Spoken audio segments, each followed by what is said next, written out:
Assalamualaikum warahmatullahi wabarakatuh. Alhamdulillahirabbil alamin. Wa bihi nasta'inu ala umuri dunya waddin wassalatu wassalamu ala asyrofil mursalin sayyidina wa maulana Muhammad wa ala alihi wa ashabihi ajma'in. Para jamaah masjid rahimahullah. Kita lanjutkan lagi diskusi kita tentang tafsir Jalalain. Minggu yang lalu kita sudah membacakan ayat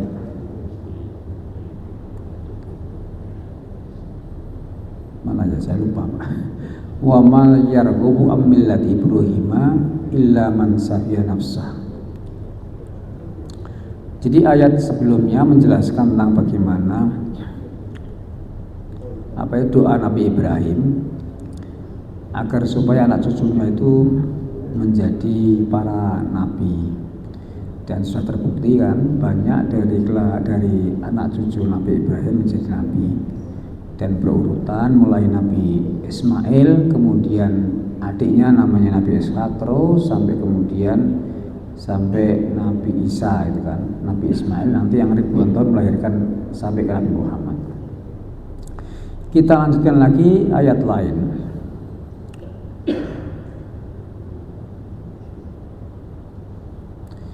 إذ قال له ربه أسلم قال أسلمت لرب العالمين وصى بها إبراهيم وبنيه ويعقوب يا بني إن الله اصطفى لكم الدين فلا تموتن إلا وأنتم مسلمون. بسم الله الرحمن الرحيم. إذ قال له ربه أسلم قال أسلمت لرب العالمين وصى بها إبراهيم بنيه ويعقوب يا بني إن الله اصطفى لكم الدين فلا تموتن إلا وأنتم مسلمون. Ini menerangkan soal masalah pesan Nabi Ibrahim kepada anak cucunya. Ketika Tuhan Ibrahim atau Allah Ta'ala berbicara kepada Nabi Ibrahim, aslim artinya tunduklah, kemudian berikhlaslah, menyerahkan diri kepada agama Allah gitu kan. Qala aslamtu lirabbil alamin. Kemudian Nabi Ibrahim menjawab, saya berpasrah diri kepada Tuhan yang menguasai alam ini. Jadi kata Islam itu sebetulnya dari kata salima, dari kata aslama, dari kata salama. Artinya ada yang menyampaikan kata salimah selamat, artinya orang yang beragama Islam mesti selamat.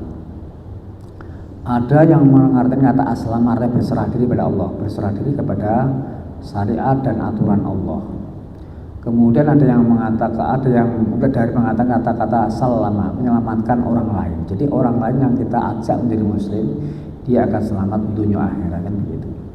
Intinya adalah agama yang diturunkan oleh Allah dari Nabi Adam sampai ke kita, sampai ke Nabi Muhammad, semua adalah Islam. Hanya yang membedakan tata cara syariatnya saja, tapi isi risalahnya sama, sebenarnya begitu. Jadi kalau mungkin kita belajar sesuai agama, kan ada yang mengatakan Islam adalah agama yang diturunkan oleh Allah kepada Nabi Muhammad, yang gitu kan. Betul. Jadi agama dalam kajian sosiologi dapat kita bagi dua, ada organized religion, ada unorganized religion. Agama yang sudah melembaga, maksudnya organized religion itu ya, tapi yang diturunkan kepada Nabi Muhammad itu. Tapi ada yang disebut sebagai unorganized religion, agama yang tidak melembaga. Islam yang dibawa oleh Nabi Adam sampai ke Nabi Isa, itu yang tidak melembaga, tetapi isinya adalah risalah Islam, begitu. Kemudian berkali-kali saya sampaikan, Islam itu adalah agama yang paling unik. Saya katakan unik karena tidak sama dengan agama lain yang diberikan nama kepada pembawa atau tempat atau suku. Islam kan lahir di Arab, kenapa tidak disebut sebagai misalkan Arabiyun gitu kan, atau disebut sebagai Makiyun kan gitu kan, atau disebut sebagai suku Quraisyun kan enggak, atau disebut sebagai Muhammadiyah kan ya enggak. Jadi Islam itu satu-satunya agama yang dideklar oleh Allah di dalam kitab sucinya. Agama lain saya tidak tahu. Apakah ada misalkan, mohon maaf ya, di Bible ya kan mengatakan Nasrani adalah agama yang paling benar? Kan nggak ada. Dilihat aja kalau ada. Islam dideklarasi itu. Agama apapun diambil dari tiga tadi loh Pak. Kalau tidak suku, ya tempat. Kalau tidak tempat, pembawa, itu mesti. Misalnya kita mengatakan apa itu Hindu. Hindu kan dari Hindustan, tempat gitu kan. Kemudian seperti Buddha. Buddha dari mana? Dari tempat. Ketika Siddhartha Gautama itu berkontemplasi di bawah pohon Bodhi gitu kan, di India sana. Nasrani juga tempat, dari kata Nazaret. Nazaret itu apa itu tempat di sekitar apa itu Timur Tengah sana ya. Mungkin sekarang masuk di mana ya? Di Jordan atau masuk di wilayah Suriah, saya tidak persis ya. Itu kan dari ada tempat namanya Nazaret. Orang Arab tidak bisa mengatakan za menjadi apa itu, susah menggunakan kata za. Maka sod biasanya gitu. Nasrani itu kan Nazaret ada itu. Bukan nama arti pembawa. Dulu ada seorang kiai malah YouTuber juga mengartikan kata Nasrani itu artinya adalah pertolongan katanya begitu. Oh dia salah alamat, mungkin tidak pernah ngaji sesuatu agama. Kan tidak sembarang orang kiai ngaji sesuatu agama kan. Jadi ngaji sesuatu agama, antropologi agama itu penting menurut saya, karena akan menguatkan keimanan kita. Yahudi misalnya, Yahudi dari suku. Dulu kan sudah kita jelaskan kan, anak cucu Nabi Yakub itu anaknya ada 12. Yang paling sulung namanya Levi gitu kan. Kemudian ada lagi yang namanya apa itu Yahuda. Ada yang terakhir namanya Bunyamin. Di tengah-tengah ada yang namanya Dina. Nah, yang dari Yahuda inilah kemudian ya kan muncul banyak apa itu suku menjadi suku Yahudi, agama Yahudi itu. Tapi saya yakinkan Nabi Musa bukan dari keturunan Yahudi, tapi dari Levi, kakaknya lagi gitu, namanya Levi. Oleh karena itu saya katakan Islam sangat unik. Unik dalam nama tok unik, tidak diambil dari segi tiga hal tadi. Sama cari manapun agama terbaru silakan, ya kan. Sekarang ada orang malah menggunakan agama baru namanya saintis itu loh. Jadi kebenaran itu hanya bertumpu kepada empirik dan logik itu toh. Diikuti banyak orang juga. Ya mungkin begitu satu dua ada banyak. Itulah sebetulnya saya katakan bahwa Islam sebetulnya dibawa sejak Nabi Adam sampai risalah Nabi Muhammad. Itu aja. Ininya di situ. Qala aslamu li rabbil alamin wa wassa bi Ibrahimu banihi wa yaqubu ya baniya innallaha astafa lakum ad-dina fala tamutunna illa wa antum muslimun. Kemudian Nabi Ibrahim berwasiat kepada anak cucunya dan kemudian Nabi Yakub. Nabi Yakub ya anaknya itu kan. Cucunya maksud saya. Pertama kan dari Ishak gitu kan. Wasiatnya apa? Ya baniya, hei anak-anakku, sesungguhnya Allah Ta'ala memilihkan kamu sebuah agama, yaitu agama Islam. Maka jangan sekali-kali kalian mati kecuali dalam keadaan muslim. Jadi ini adalah perintah apa? Maka biasanya diucapkan oleh para khotib. Khotib itu biasanya kan khutbah gitu kan. Ya ayyuhan nas itu kan. Usikum nasihat bitaqullah gitu kan. Terus terakhir kan ya ayyuhalladzina taqullaha haqqa tuqatih wa la tamutunna illa wa antum muslimun. Itu betul sebetulnya adalah kita disuruh menjaga terus sampai kita istiqomah dan meninggal harus beragama Islam. Ya Islam beneran maksud saya, bukan kan kemudian hanya diucapkan di mulut kan gitu.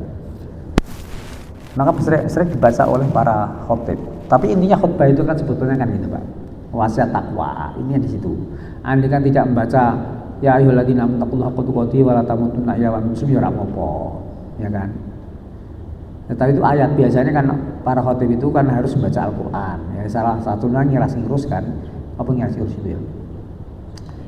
Ya sekalian aja lah, sekalian. Saya membaca ayat tadi sebagai apa itu sebagai kajian dengan wasiat takwa. Kalau ada khotib lupa, orang maca enggak sah, Pak. Dalam kajian syar'i tidak sah, harus baca itu. Kan pertama baca hamdalah, kemudian apa itu syahadat, kemudian sholawat itu kan, kemudian wasiat takwa, kemudian baca Al-Qur'an dan doa. Itu nggak dibaca. Khutbah nggak sah. Dulu pernah ada Pak, saya kasih tahu pada tahun 2009 atau 2010 di Donohudan Di Donohudan itu kan kemudian orang mau haji, itu kan di karamnya di sana tuh. Ada seorang khotib lupa baca sholawat, langsung diprotes, interupsi oleh jamaah. Pak Kiai, sama tadi tidak baca sholat ya, nggak sah khutbahmu, gitu kan? Serius loh Pak, dari Kebumen, rame itu. Akhirnya dibalik meneh. Maka kalau ada seorang khotib di sini pernah juga saya ingatkan, loh tak Jabri, jenengan itu tadi tidak baca sholat tuh ya. Dia bantah Pak, enggak, sholat itu kan Pak mukhtalaf. Loh enggak usah sholat mukhtalaf saya. Wong ini orang Syafi'i semua. Enggak peduli orang itu semua baca sholawat, termasuk Muhammad ya baca sholawat atau salah ngeyel aku. Enggak banding. Jadi kalau jadi khotib mah hati-hati gitu kan. Tidak sekedar wani, enggak, harus tahu itu 5 syarat harus dipenuhi.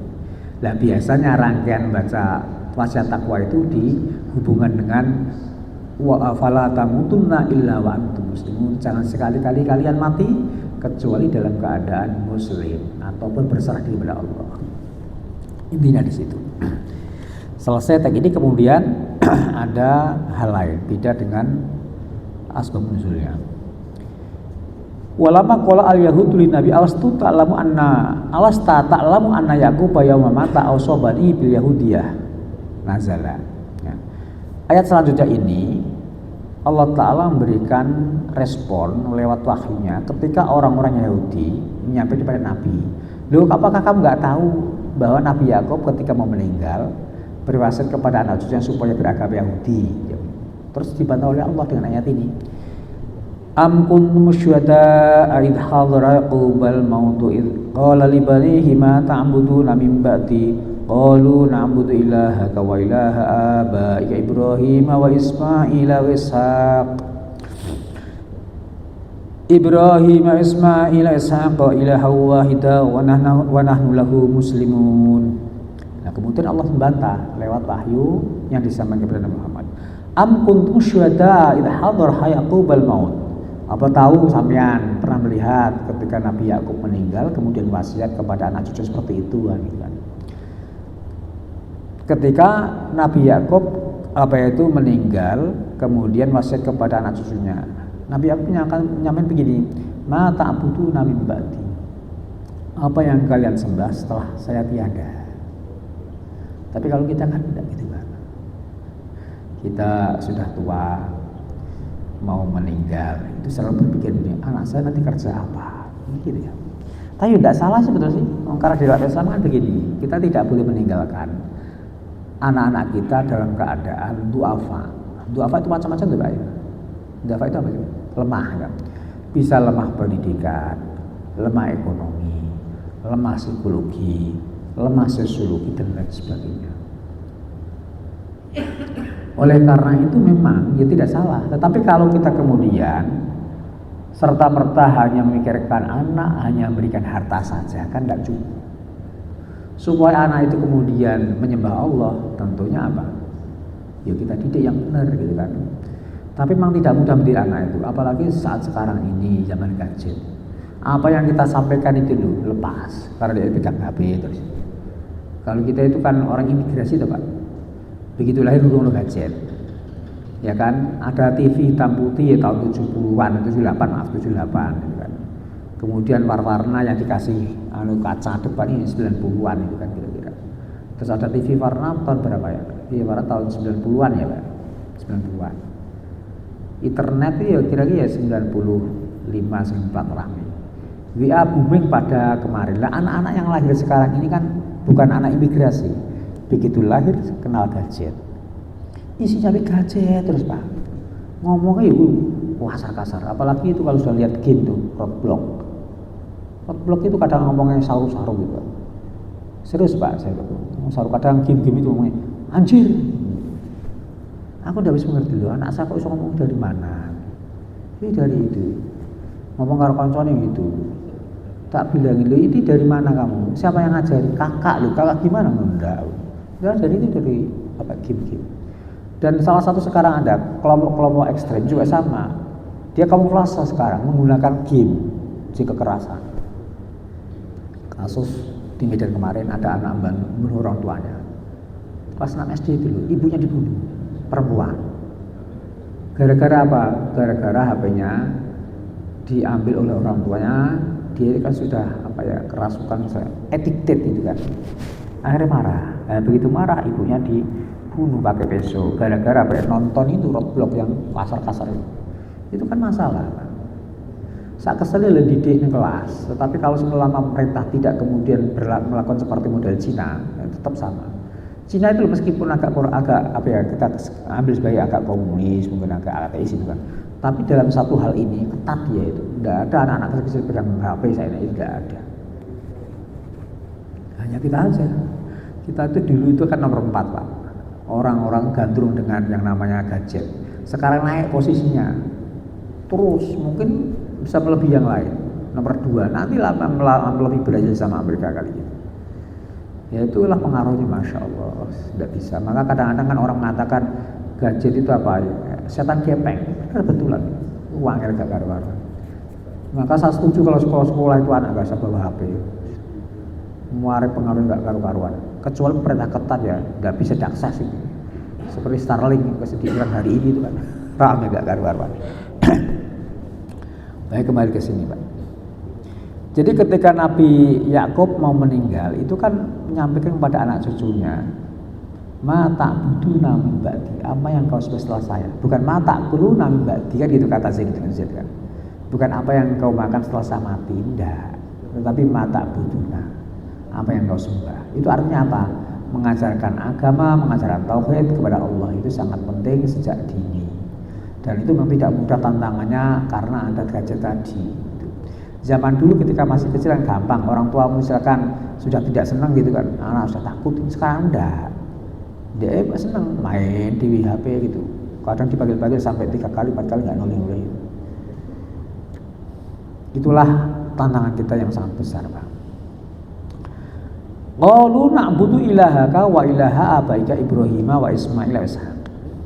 Kemudian anak cucu menjawab, kami menyembah Tuhan engkau Bapak, dan kemudian Tuhan engkau Nabi Yakub maksudnya, dan kemudian Tuhan bapak kami yaitu Nabi Ibrahim, Nabi Ismail dan Nabi Ishaq. Uta Ismailu min al-abai taglibun ya. Atu Ismaila min al-abai taglibun wali anak ama bin manzil abi. Sebetulnya penyebutan nama Ismail kan tidak terkait langsung dengan orang-orang Bani Israel, karena dia tidak keturunan Ismail tapi keturunan Nabi Yakub dan Nabi Ishaq. Kenapa disebut? Karena di kebiasaan orang Arab itu paman itu kedudukannya sama dengan orang tua. Paman loh, paman kita, pak adik kita itu sama dengan bapak kita. Maka ketika ada orang menikah misalnya itu kan, menikah loh, tidak punya wali, tidak punya kakak, tidak punya bapak. Pak D, Pak Le itu berhak menikahkan, tidak kemudian pindah di wali hakim. Seperti kemarin sampai ya Pak Nugraha itu kan. Itu yang menikahkan kan saudaranya. Kalau mereka tidak ada, itu bisa ya kan Pak D-nya atau Pak Le-nya. Kalau tidak punya kakek ya, nah, kira-kira begitu. Nah, kedudukan paman atau Pak D menurut apa itu Islam dan umumnya bangsa Arab zaman itu kedudukan sama dengan orang tua, persis sama kedudukannya orang tua. Di dalam Islam kan menggunakan patrialistik Pak. Jadi bukan kemudian menggunakan model apa maternal, tapi kan patrialistik.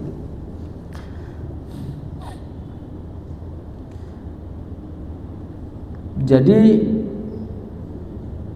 orang-orang Bani Israel itu ketika Nabi Yakub menyampaikan wasiat kepada anak-anaknya, anaknya menjawab, kami menyembah Tuhan engkau Bapak, dan kemudian bapak kami Nabi Ibrahim, Nabi Ismail dan Nabi Ishaq. Ilahu wa kita artinya menyembah Tuhan yang esa. Tidak kemudian menyembah yang lain. Wa nahnu lahu muslimun. Kami kepada Allah berserah diri atau kemudian kita samakan muslim. Tilka ummatun qad khalat laha ma kasabat wa lakum ma kasabtum wala tusaluna amma kanu ya'malun. Tilka ummatun, itulah kelompok yang sudah lewat atau masa lalu, bagi kelompok itu mendapatkan apa yang mereka kerjakan, dan bagi kalian pun apa yang Anda kerjakan. Dan kalian pun tidak akan diminta bertanggung jawab terhadap apa-apa yang mereka lakukan. Jadi begini, ada kelompok yang tadi mengatakan bahwa Yahudi adalah agama yang benar, itu kan, menurut versi Yahudi, itu kan. Kemudian Allah memberikan respon bahwa Nabi Yakub ketika mau meninggal itu memberikan wasiat pada anak cucunya supaya menyembah Allah yang esa. Nah, oleh karena itu Allah menyampaikan, ya mereka pun nanti akan menanggung akibat perbuatan sendiri, sama pun sama. Dan kalian pun tidak akan diminta bertanggung jawab atas perbuatan-perbuatan orang-orang Yahudi tadi. Wa qalu kunu hudan aw nasara tahtadu qul bal millata Ibrahim hanifa wa ma kana minal musyrikin. Mereka mengatakan, cobalah kalian ikut agama Yahudi atau Nasrani, maka kalian akan mendapat petunjuk. Demikian. Jawablah Muhammad kepada mereka, bahkan sebaiknya, ya kan, mengikuti agama Nabi Ibrahim, karena Nabi Ibrahim itu adalah agama yang hanif dan dia bukan termasuk orang-orang yang musyrik. Jadi anggapan orang Yahudi mengatakan agama dia yang paling benar. Jadi di luar itu tidak ada keselamatan. Kan gitu kan? Sama, orang-orang Nasrani juga sama. Di luar yang namanya itu tidak ada keselamatan. Jadi orang itu kalau bisa masuk surga ya ikut Yahudi. Kalau mau masuk surga ikut Nasrani. Tapi justru kemudian Allah mengcounter, enggak. Jadi kalau katakanlah Muhammad kepada mereka, kalau kamu mengikuti agama Ibrahim, dan Ibrahim adalah beragama hanif, artinya yang lurus dan tidak termasuk musyrik, maka akan masuk surga, kan begitu. Tapi perlu kadang-kadang nanti kita lihat Pak di ayat setelahnya, ya kan. Orang-orang kita kan ada yang menggunakan, mohon maaf, mengedepankan toleran, tapi kemudian menggunakan ayat untuk tafsir yang sangat liberal menurut saya, gitu kan. Itu ada digunakan untuk itu. Jadi orang yang penting iman kepada Allah, iman pada hari akhir, ya kan, masuk surga katanya gitu. Tapi perlu dilihat, apakah iman kepada Allah hanya iman tok, tidak diikuti dengan iman Nabi Muhammad kepada Quran? Apa cukup itu? Ya tentu harus diikuti mestinya kan. Qulu amanna billahi wa ma unzila ilaina wa ma unzila ila Ibrahim wa Ismail wa Ishaq wa Yaqub wa asbat wa ma utiya Musa wa Isa wa ma utiya nabiyyuna min rabbihim la nufarriqu baina ahadin minhum wa nahnu lahu muslimun. Fa in amanu bi mithli ma amantum bih faqad ihtadaw wa in tawallaw fa innama hum fi shiqaq fa sayakfikahumullah wa huwas samiul alim. Ini ayat berikutnya Pak. Qulu amanna billahi wa ma unzila ilaina wa ma unzila ila Ibrahim wa Ismail wa Ishaq wa Yaqub wal asbat. Katakanlah hai orang-orang mukmin kepada orang-orang Yahudi dan orang lain juga gitu kan. Kami beriman kepada Allah dan beriman kepada apa yang diturunkan kepada kami yaitu Al-Qur'an, dan beriman kepada apa yang diturunkan kepada Nabi Ibrahim dan yang diturunkan kepada Nabi Ismail, yang diturunkan kepada Nabi Ishak, yang diturunkan kepada Nabi Yakub dan anak-anak Nabi Yakub, dan wa ma utiya Musa wa Isa, dan apa yang diturunkan kepada Nabi Musa yaitu Taurat, dan yang diturunkan kepada Nabi Isa. Wa ma utiya nabiyyuna min rabbihim, dan apa-apa yang diturunkan kepada apa-apa yang dibawa oleh para nabi dari Tuhan mereka, la nufarriqu baina ahadin minhum wa nahnu lahu muslimun. Kami tidak akan memisah-misahkan di antara mereka, dan kami kepada Allah orang yang telah tunduk. Jadi begini, setelah Allah memberikan counter terhadap apa yang diyakini oleh orang-orang Yahudi bahwa Nabi Ibrahim bukan orang musyrik, karena kenapa dianggap sebagai musyrik? Karena gini, orang Yahudi itu kan ada di antara mereka yang mengatakan bahwa Nabi Uzair anak Tuhan. Sementara di dalam Nasrani, mohon maaf kan, ada Tuhan anak, ya, terserah bantahan mereka terserah gitu kan. Ada Tuhan Bapa, itu di dalam Islam dianggap sebagai musyrik. Karena apa? Menduakan Tuhan itu. Meskipun dalam kata musyrik itu bisa menduakan bukan sekedar itu, bisa menduakan Tuhan dengan misalkan ilmu kita, gitu kan, kekayaan kita kesampaikan, ya musyrik juga dalam pengertian bahasa.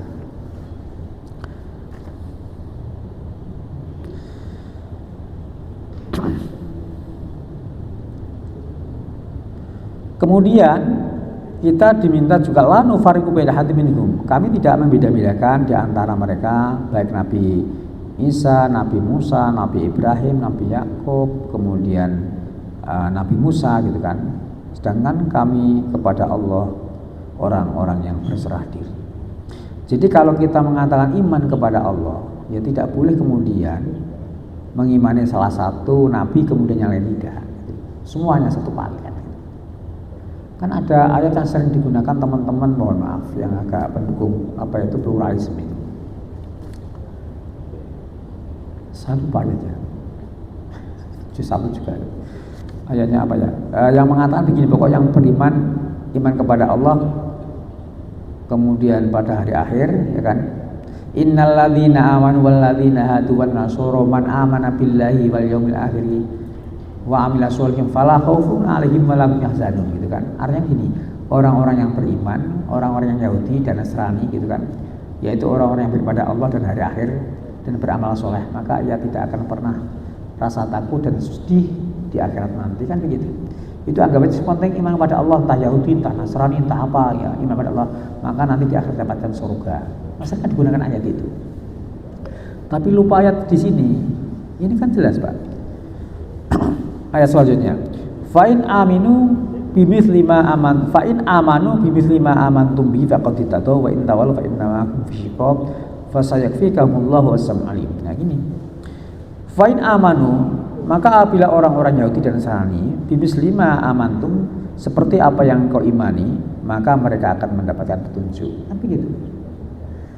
Yang diimani oleh Islam yaitu iman kepada Allah, kepada malaikat, kepada kitab, kepada rasul, kepada kiamat atau hari akhir dan qada qadar, kan begitu. Di kelompok Ahlussunnah kan begitu. Umumnya orang Islam seperti itu. Tetapi kalau misalkan orang mengatakan iman kepada nabi tapi hanya Nabi Ibrahim tok misalkan, atau hanya Nabi Musa tok, yang lain tidak diimani, sama saja tidak beriman. Karena dianggap melecehkan nabi yang lain, kan begitu. Maka harus satu paket. Nah, seringnya tadi saya bacain ini ladina aman waladina hadu wan nasoro itu sering digembar-gemborkan, tapi tidak dihubung dengan ayat lain. Kalau saya mungkin saya dianggap ini agak keras. Enggak, pahaman saya seperti itu. Yang namanya orang masuk surga ya harus mukmin gitu kan. Yang namanya mukmin ya tadi saya sampaikan, iman kepada Allah sekarang hanya, tidak kemudian separuh-separuh. Karena kenyataannya begini, di Nasrani misalkan, ya kan, dia kan tidak mengimani Nabi Muhammad. Di Yahudi juga sama, dia tidak mengimani Nabi Isa. Nabi Isa tidak dianggap, ya kan. Seperti itu namanya apa? Membeda-bedakan dan memisah-misahkan begitu. Wa in tawallau fa innama hum fi shiqaq. Apabila mereka kemudian berpaling dari iman kepada apa yang kalian imani, maka mereka menselisih atau tidak sama dengan kalian. Fasayakfikamullah wa huwas-sami'ul alim. Maka Allah Ta'ala akan membuat jawaban atau respon, ya kan, atau hujah kepadamu untuk mereka. Sedangkan Allah Maha mendengar dan Maha mengetahui.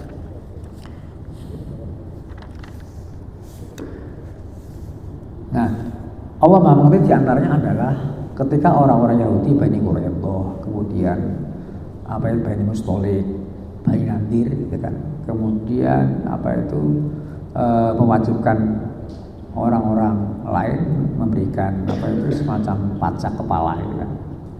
Artinya apa? Kalau mereka kemudian tidak iman kepada Allah dan kalah di dalam di dalam perpolitikan, kemudian di dalam pengaruh, maka Allah tahu tentang masa depan mereka.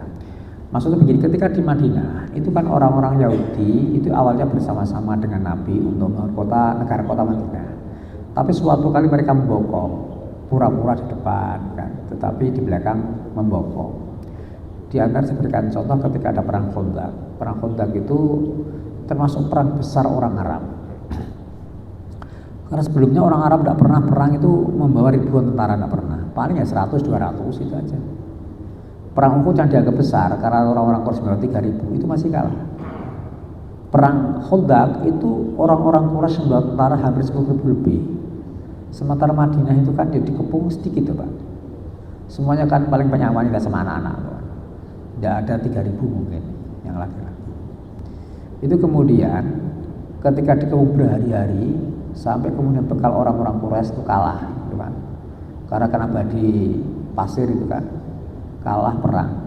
Tapi di balik itu ternyata Bani Nadir itu kemudian membangun dari belakang. Dia kong kali kong dengan orang-orang Quraisy untuk menyerang Madinah menjadi apa? Telik sandi atau menjadi ini kan? Apa itu bangsanya bin lah gitu kan? Intelijen dari orang-orang apa itu Madinah untuk mencari titik lemah kota Madinah gitu. Maka setelah selesai perang Khandaq, Nabi merangi Bani Nadir. Mereka diusir dari Madinah, disuruh keluar. Nah sekarang ini ketika orang-orang Israel mau mengusir orang Arab itu salah satu alasannya tadi itu. Dulu kan kami juga kakek kami ketika di Madinah diusir oleh orang Islam. Gantian dong sekarang. Itu kadang-kadang begitu mikirnya. Jadi mereka itu kemudian bukan serta mertanya politik, tapi menggunakan teknologi untuk apa itu mengagulkan proyek politik mereka seperti itu. Sibghutullah wa man ahsanu minallahi sibghah wa nahnu lahu abidun. Allah Ta'ala telah mewenter itu apa ya? Sibghah itu sudah mewenter artinya merekayasa lah ya kan. Allah Ta'ala telah merekayasa kepada kami ya kan. Ini tulisan di bawah gini, sabaqanallahu wal muradu bi dinahu. Allah Ta'ala telah memberikan kepada kita agama yang baik. Berarti sibuk tadi barang siapalah yang apa itu mengalahkan apa itu rekayasa Allah. Sedangkan kami kepada Allah orang-orang yang beribadah kepadanya. Qala al-yahdul muslimin nahnu al-kitab al-wali wa qiblatul aqdamu wa lam takun amyun arabi walau kana Muhammad wa kalau kana Muhammadun nabiyyan lakana minna fanazal bla bla bla. Baik. Sebetulnya ayat ini sudah beda tema Pak. Tapi saya sampaikan bahwa ketika orang-orang Yahudi kemudian ya kan mengatakan dia termasuk kelompok yang terbaik, agama yang terbaik, Allah Ta'ala menyampaikan bahwa apa itu agama yang diberikan kepada Allah, kepada Nabi Muhammad itu lebih baik daripada apa yang disampaikan oleh orang Yahudi. Intinya di situ. Besok kita lanjutkan lagi baik. Setengah jam lebih ternyata. Wassalamualaikum warahmatullahi wabarakatuh.